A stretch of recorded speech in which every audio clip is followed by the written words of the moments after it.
Magandang umaga po mga kasenyor. Kahit ko lang po yung TV. Magandang umaga po mga kasenyor.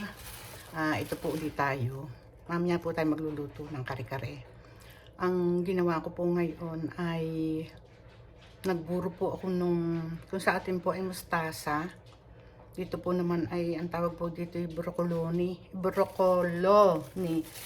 Ito po para din pong mustasa. Hindi po naman siya broccoli, kundi puro dahon din lang po yung kinakain.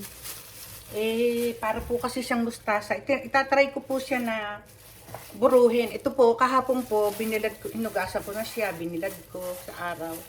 Tapos kagabi po ay akin pong nilamas na sa asin. At ito po mga kasenyor, lalagay ko po siya sa palayok. Kasi naisip ko po kagabi ay sa palayok ilagay. Tapos kagabi din po ay nagluto po ako ng yung pong bigas, dalawang pakal. Pinakulo ko po siya ng pinakulot, pinalamig ko po. At ngayon ko pong umaga siya ilalagay. Hindi ko po siya ilalagay sa ref kasi nung pong ako dati napapansin ko po pag ako po yung nagagawa ng mustasa ay parang hindi po agad naasim. Kaya naisipan ko pong ilagay sa palayok. Marami po kasi, meron po kami kasi tatlong palayok galing Pinas. Dito ko po siya ilalagay, tapos bubuhusan ko po siya ng sabaw ng sinain. Para po bagang fermented. Naalala ko po, nakikita ko po sa mga Koreano na gawa ng kimchi. Nagluluto po sila ng giniling na bigas. Tapos yun po yung inilalagay nila dun sa kimchi. Kaya sabi ko pwede po ito. Lalagay po natin sa palayok. Ito po mga kasenyor. Ayan po. Nasa palayok po siya. Tama po isang palayok. Tapos po, ito po yung aking kagabi na niluto na yung pong sabaw ng sinaing na malapot. Ibubuhos po natin siyang ganun para po siyang ito po yung magpapaasim sa kanya. Kasi tanda ko po yung nanay ko, ganito pong gumawa. Kaya ito po, yan. Yan. Yan.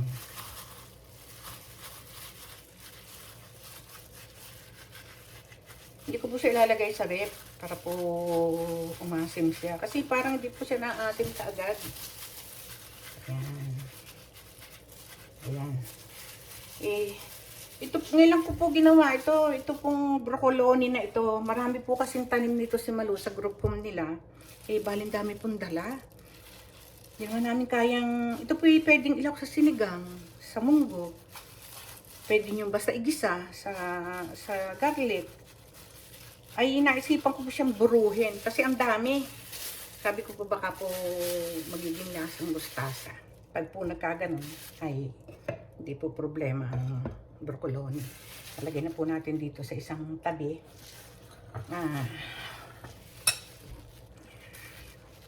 Ilalagay ko po siya dito sa isang tabi.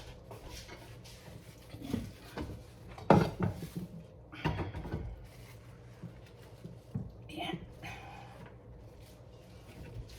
Meron po din pa tayong isang palayok. Mamaya po magluluto ako ng kare-kare. Siguro dito ko po siya hanguin. Kaya lang parang maliit.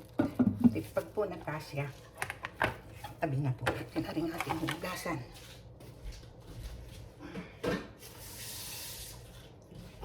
Ito po naman mga kasenyor, gusto ko pong ipakita sa inyo.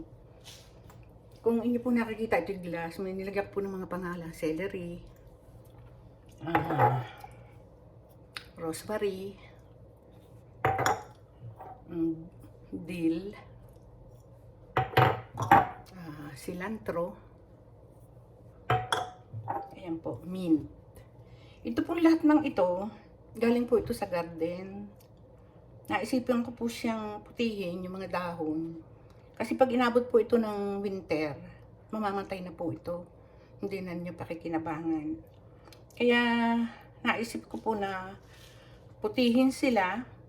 Pagkaputi, inugasan ko sila, tas pinutuyo ko po sa paper towel. tas nilanta ko sa isang tray. Hindi ko na lang po na ipakita kahapon. O nung pang isang araw, yung pong tray na pinaglagyan ko nito, nilanta ko sila doon. Tapos po, ginawa ko po, ibinake ko sila para po sila ay matuyo. Ngayon, pag gusto naming maggawa ng tea, lagay namin sa tea na lemon at saka po cucumber, naglalagay po kami ng mint green. Kaya ito po, hindi ko po siya dinurog, malalapad pa rin po yung kanyang dahon para magagamit pa rin po natin siya. Lagay natin sa tea. Tapos ito po namang, ito pong cilantro, ano po siya, malutong. Ito po yung masarap sa, sa kilawing kamatis. Pwede natin siyang ibudbud pag gusto natin magkilawin. Kaya hindi na po tayo mauubusan ng cilantro. Kasi yung pong cilantro kong tanim, ay puro bunga na po. Nagulang na po yung mga dahon. Kaya ito po siya, oh. May stock po natin to ng matagal. Ito po naman yung dill. Napakabango nitong dill. Ito po yung nilalak sa ulam din. Ito po. Ito po yung hindi galing sa garden namin. Galing po ito dun sa garden ni Manu sa group po. Ang dami din po niyan dala. Isang plastic.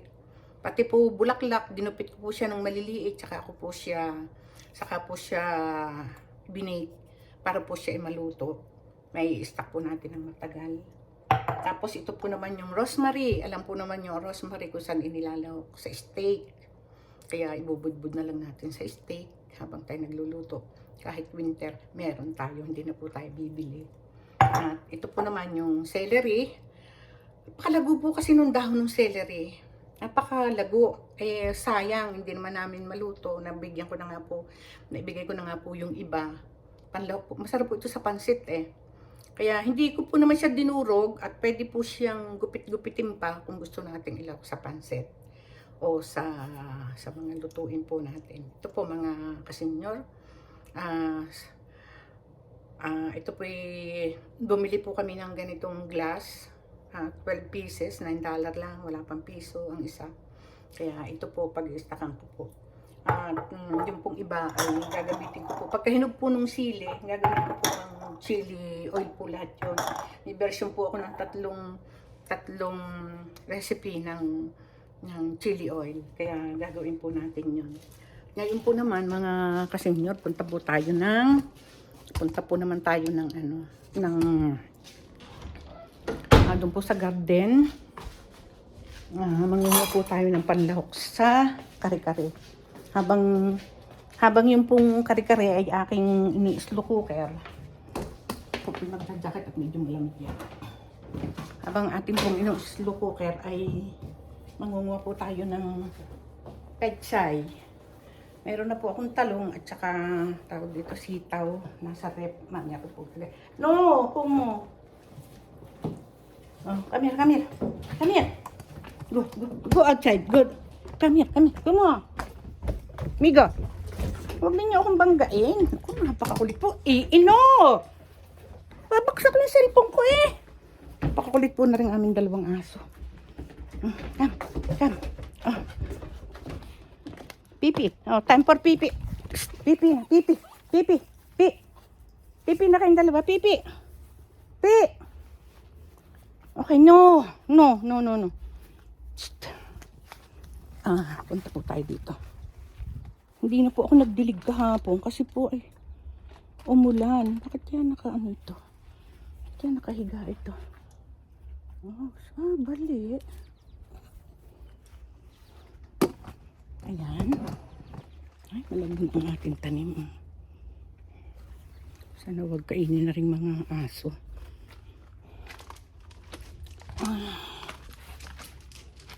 Kasi ito pong aking kalabasa. Ay ito po talaga pinuputol. Ayan. Tingnan muna natin dito. Tingnan natin kung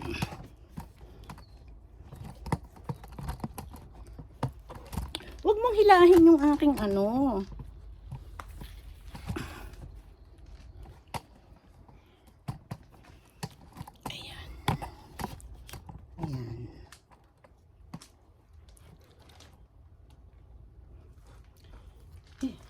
ito pong kalabasang ito ay talaga po ito pinuputol para po siya ay sumanga. Ayan. Para po sumanga siya ng maraming sanga. At ito po ay pwede nating ilahok sa kare-kare. Ayan, tanggalin po natin yung mga mga dulo para po siya ay sumanga. Ito po ang mga kasinyar.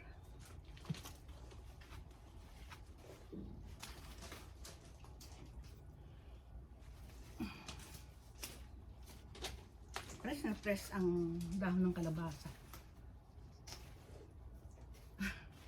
Inanuhan na po niyang ating spinach. Oh. Sandahan po tayo dito ng spinach. Ayan, oh. Ayan. Para po siya ay makalago. Tumago pa. Ito po, oh, mga kasinyar. Ayan. Ay, yung nahulog.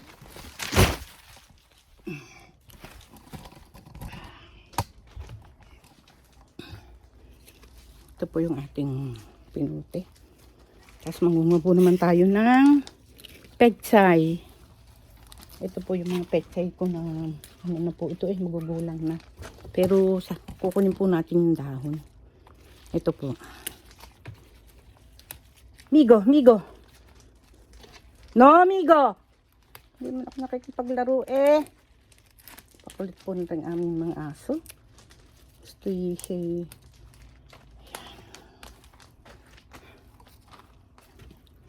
Meron pa po akong pechay sa loob. Ito po yung parang kung bunutin na po natin. Ito po mga kasinyaro. Ito po. Lalak po natin sa kare-kare. Pinalalambot ko po siya sa slow cooker. Hey, alis. Kasi bubulaklak na po siya. Kaya kailangan na po natin siyang putihin. Ito. Ayan. Ipanlahok na po tayo sa kare-kare. Wala na yata. Nagapangan po kasi ito ng ano. Ay, bumaba na po ang ating. Ito po naman yung ano. Yung tawag dito. Yung ating cucumber. Lumaksak na. Talian po natin. Naku na yan. Tali. Dito ka. Ari ko, may bunga na din po siya. Tapos po, nakaranas po ba kayong kumain ng sitsaro? Yung pong, ito po sitsaro, meron po akong ilang puno dito. Ito pong tangka, ito pong mga talbos, ito. Ito po yung nakakain din. Napakasarap po nitong sa munggo. Try po natin ilahok sa kare-kare. Kasi gulay po naman siya. Kahit anong gulay pwede natin lutuin. Saka galing po dito sa ating garden. Ito po. Saka po yung bunga. Hindi po naman ako magluluto pa ng pansit. Pwede natin ilahok sa kare-kare. Para marami pong gulay. Ayan.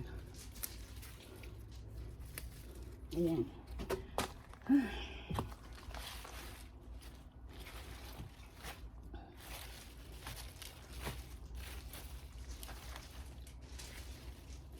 Nakakain na po ba kayo sa kare-kare ng mayroon talbos ng kalabasa? Sa totoo lang po, ngayon lang po ako maglalahok ng talbos ng mustasa. Ng kalabasa. Sa ngayon lang po. Kasi yun po yung nailalahok sa nilagang karne. Nilagang karning kalabaw, baka. Nailalahok po ang talbos ng mustasa. Kahit po yung talbos ng sitaw. Yun po. Yan. Parang kulang ang ulan. Didiligan po natin mamayang hapon mga kasinyo. Para po hindi masyado siya basa. Itong aking kalabasa dito hindi pa nagapang. Kaya kumo. Napakaganda po ng aking bulaklak. Nakakatuwa. Nakakatuwa po. Ayan po mga kasenyor. Nakita ninyo. Yan. Napakaganda. Ang daming bulaklak. Dami. Ito po'y dadalawang puno nung itinanim ko noon. Hoy! Huwag ninyong kagatin yung bulaklak. Dadalawang puno. Tapos nung pong isang taon, 3 puno nga po yan. Hiningi pa ng kabaysan ko yung 1 puno. Binigay ko po. Tapos ngayon po, ang dami-dami niyang subi. Dami niyang bulaklak. Napakaganda. Napakaganda. Kaya ako po ay, yan po oh. Ayan na. Nakakatuwa po. Kahit po ako hindi po ako nalulungkot dito. Kahit po ako nag-iisa. Nag-solo lang po ako dito sa bahay. Nandiyan po pala si Marian tulog pa. Ay, tuwa po ako pag nakikita ko pong buka na yung aming mga bulaklak. Ito po yung latest na bulaklak. Ito po maganda din po yan. Ako po hindi nagsasawang ipakita sa inyo yung pong aming mga bulaklakan. Ayun, doon, buka na rin po yun. Ay, naku, may dumi si Miko. Ito po. Buka na din po itong lily. Ayan, oh. Yellow and maroon. Ayan, oh. Ayan, mga kasenyor. Ang ganda, ano po. Yellow and maroon. Ang ganda. Nakakaalis po ng stress. Nakaka-relax. Ang mga bulaklak sa garden. Ah, kunto naman. Ganda po pala nitong rose na ito, oh. Tingnan po ninyo, ganda ng kulay. Ito, oh, mga kasenyor. No, Migo, no. Kakagatin mo na naman yung rose, ha. Ang ganda po ng kulay pala niya. Napakaganda, oh. Ito, oh, mga kasenyor, ang ganda-ganda. Ayan, oh. Old rose. Ayan. Yan po'y ngayon lang po ninyo makikitang summer. Sa winter po, Diyos ko. Lahat po yan yellow. Yellow po yan. Ang dami mo na uling buko, ha? Rose, ganda mo, ha? Oy, ikaw pala, may ano din. Ganda rin po nito, oh. Ayan, oh. Ayan, oh. Mayroong push. Bulaklak na ano. Kakatuwa. Ay, naiwan ko yung aking. Ay, may hinog na rin pala. Ayan po mga kasenyor, nahihinog na po itong sili natin. Ito po yung sabi ko sa inyo na gagawin ko full head siyang sili garlic oil. Ayan. Antay lang po natin mahinog. Hindi po masasayang ngayon yung mga gulay-gulay natin. Atin po siyang lulutuin para ma-stack. Naka-stack po. Kasi ginagamit ko din po ito. Ginagamit ko din po yun sa ano. Ginagamit ko din po sa siomay. Ay. Oo mo. Ginutgut mo naman yung ilalim ng ating. Napakano po ng aso. Ay. Ayan.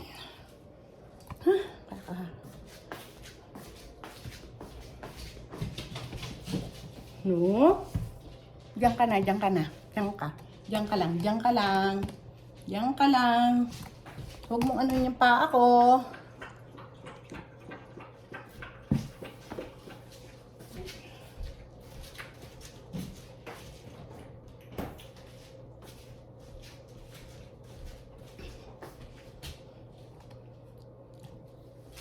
Ito na po natin ilagay ang ating gulay. Ayan.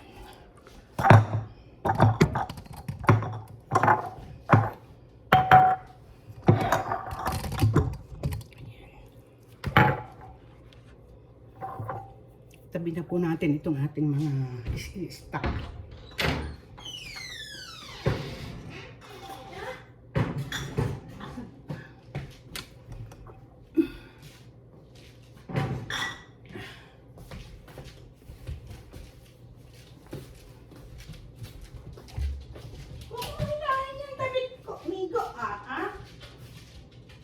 Migo, no!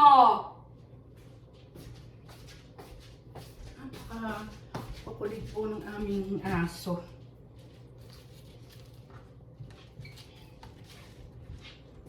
I-prepare ko lang po muna yung ating gulay. Kasi po ay yung ating karning beef ay hindi pa po luto. Gusto ko po siya ay malambot na malambot.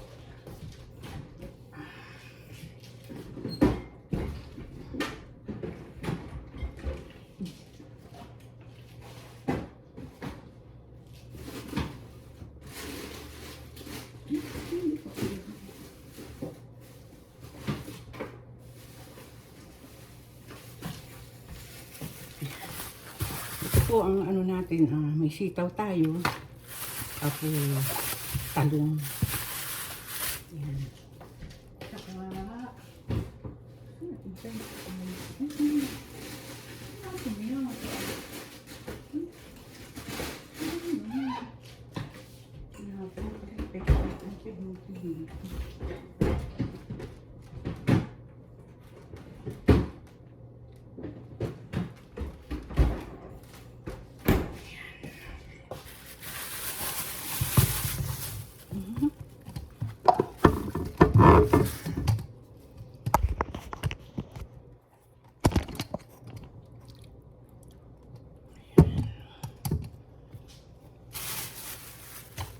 Ito yung ating talong.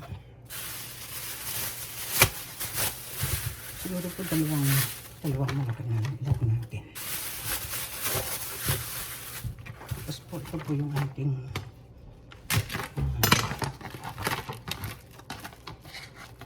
magkano ito? $3.45. Ito pong sitaw na ito.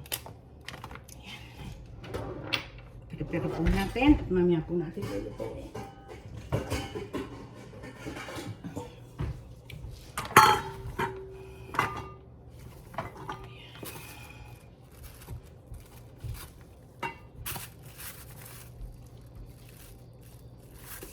Mahaba pala naman.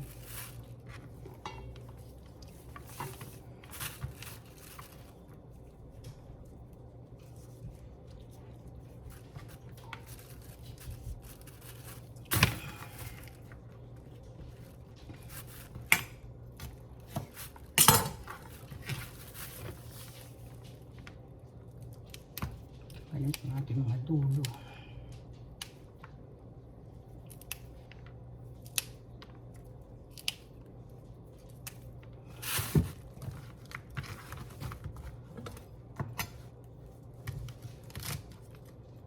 Ang hirap pong buhayin dito mga kasenyor ang sitaw. Hindi po siya, ang tagal-tagal ko na po itinanim, ngayon lang po tumubo. Ang ikli-ikli pa. Hindi po siya mapabunga. Tsaka po yung okra. Hindi po talaga ako makapagpaganito.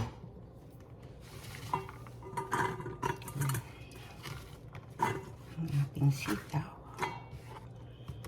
Tapos po,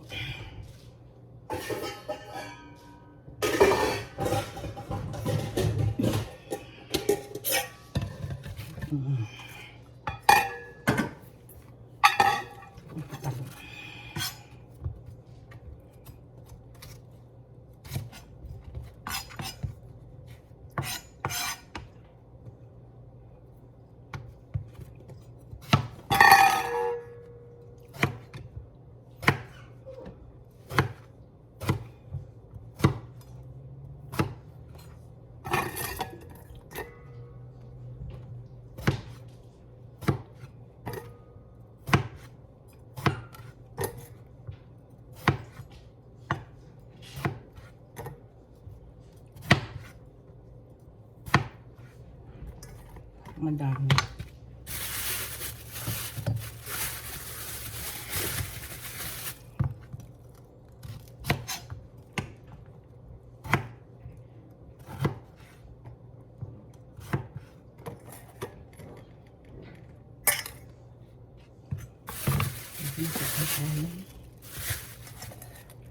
Pwede na po siguro ito. Tama na po ito. Hindi, masarap po ang maraming talong sa kare-kare. Isa pa pong maliit.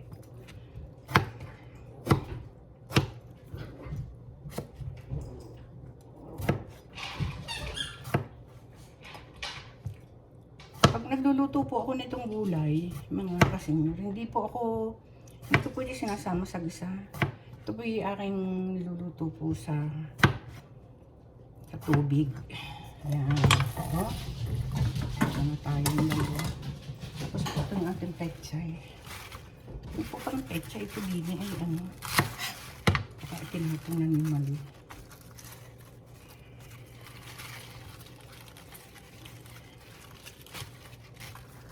Hindi po natin siya lutuin ng mga ganito. Ayan. Kasang po muna natin siya. Ayan. Ito po natin siya ilagay.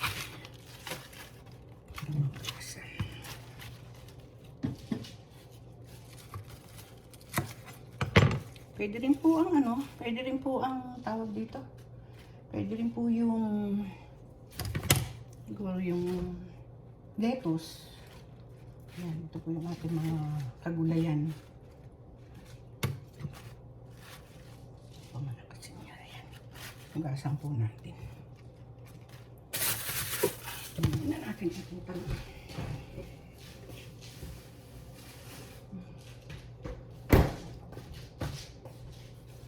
Ito po yung ating ano, yung ating talbos ng mustasa. Mustasa ako ng mustasa. Talbos po ng kalabasa. Ayan. Ito po itatanggalin natin sa ano, tatanggalan po natin ng ano. Ito po yung mabulo. Ayan. Ayan. Tapos po yan. Ito na po, kasama na po natin sa gulay. Para paghuhugas eh. Ayan. Naalis po ang ano nito. Ang pinaka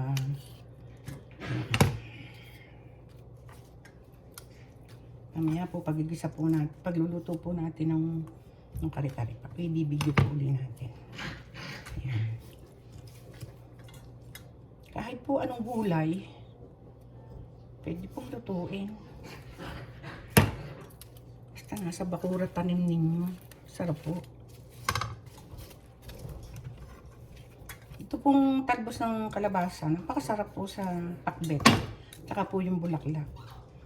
Wala pa pong bulaklak. Kaya ako po kahit po walang bunga, kasi nga po inaabot dito ng winter, basta sagana po naman siya sa bulaklak at sagana rin sa ganitong ano, talbos, ay masarap na po. Masaya na po ako kahit po makakain ng bunga. Kasi nga po inaabot ng winter. Nung pong nakapagpalaki ako ng mustas, itong kalabasa, tuntua po ko kasi gaulo na po eh. Naku, pagkita ko po, ikakabiyak na nakain na po ng daga o ng rabbit.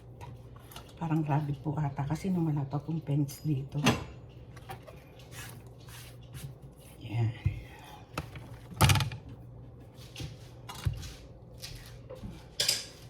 Po yung ating lalagyan ng gulay. Tapos nilagay ko po sa... May compost po kami sa likod. Niipon po namin itong mga pinagawa ng gulay. Ayan. Tapos po, hugasan po natin. Hugasan na po natin ito. Tapos po, mamaya, tulutuin na lang po. Hugasan na po natin. Akin pong iaano na ito. Kumbaga man ito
Ngayon po kasi ito pong mga gulay natin. Ito po niluluto ko po ng bukod. Niluluto ko po ito ng bukod. Kita ko po sa inyo.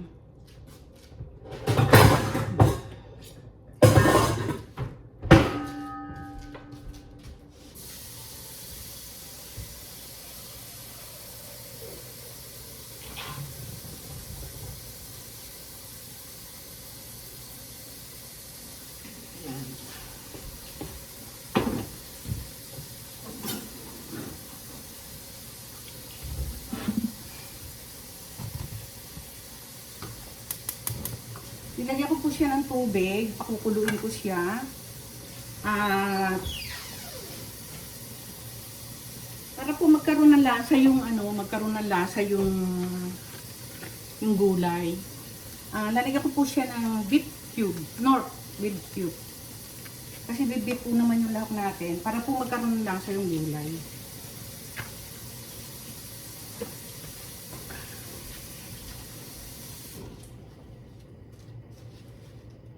Pakukuluin lang po natin yung tubig.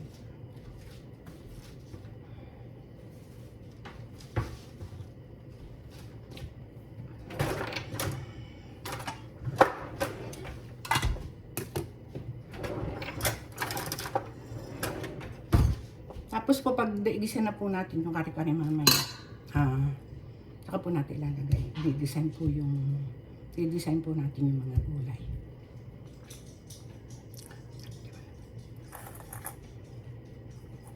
Ayan. Pakukuluin lang po natin itong tubig. Tapos kung saan po yung ating hahalbusan o pakukuluan. Hindi po naman, para po hindi siya malabog yung mga gulay natin. At pwede din po naman, halimbawa, kulang pa yung sabaw ng pinaglutuan natin sa pinaglabogan natin ng kare-kare. Pwede po natin isabaw kasi ito po isabaw naman ng gulay. Ano po. Kaya lang, baka po kasya na kasi yung sabaw na nailagay ko doon. Kaya, okay na po yun. Kailan po natin kumulo.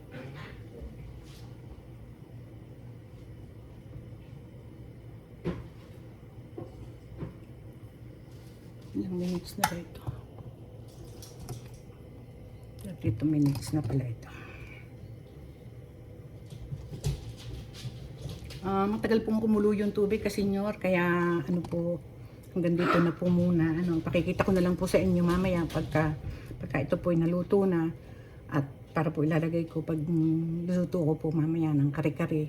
Magpiprepare lang po muna ako nung nagamitin ko po sa lumpiang gulay para po, kasi baka po masira yung binili kong yung toge, para maigisa ko na po. Pwede po naman yung pagkabalot i-stack natin sa freezer. Pag gusto natin kung kailan magprito, kukunin lang po natin sa freezer. Tapos yung pong masarap po siyang kaulam sa sa reskaldong manok. Yung pong lumpiang gulay, masarap po siya. Kaya hanggang dito na po muna mga kasenyor. Salamat po muli sa inyong panonood. Mamaya po ulit pagluluto natin ng kare-kare. Pakikita ko po naman sa inyo kung ang pagluluto ko ng kare-kare, yung pong aking version. Thank you po. God bless you po sa panonood. Thank you po.